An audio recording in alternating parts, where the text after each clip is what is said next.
Before quarantine started, the senior next to me shouted, "I can't believe I just wasted the 4 years of my high school working my butt off just to stay at home."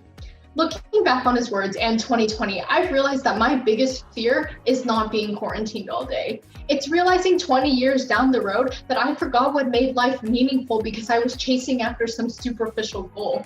I realized that I must make my days count by doing things with intention, pursuing my passions, and enjoying the little things in life every day. Because I've realized that I can't only live my life in retirement. I want to live my life now. Thank you.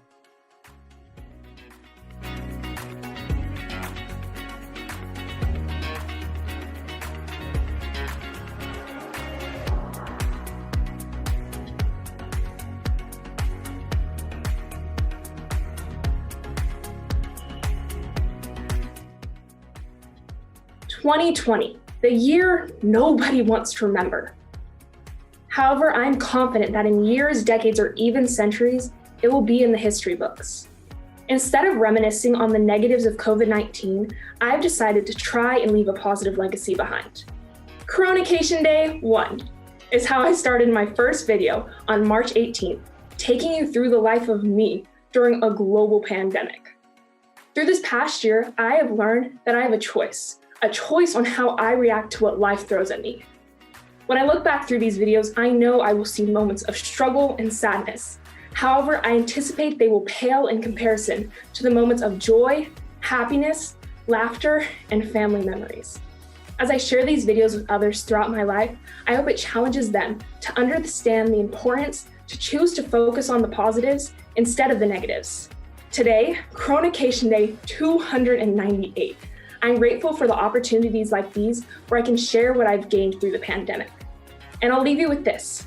In the future, when your kids or grandkids come home from school to ask you about the global pandemic that changed the world, what will you say?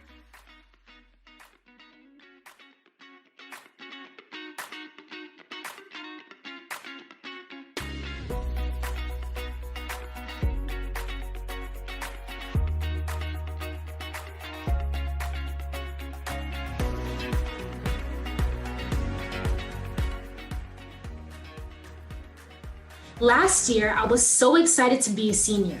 I had plans to get my license, hang with my friends all summer, and go to all the school dances. Then boom, COVID hit. My plans? Down the drain. Having an online semester and a racial revolution was not part of my agenda. But 2020 was extremely eye-opening.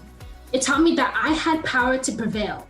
From passionately speaking at a Black Lives Matter protest, to collaborating with counselors and administrators as Young Black Scholars President, to implement equity training for all students on campus, I was able to lead change.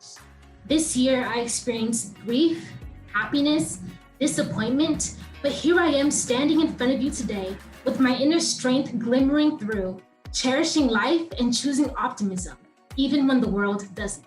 Thank you.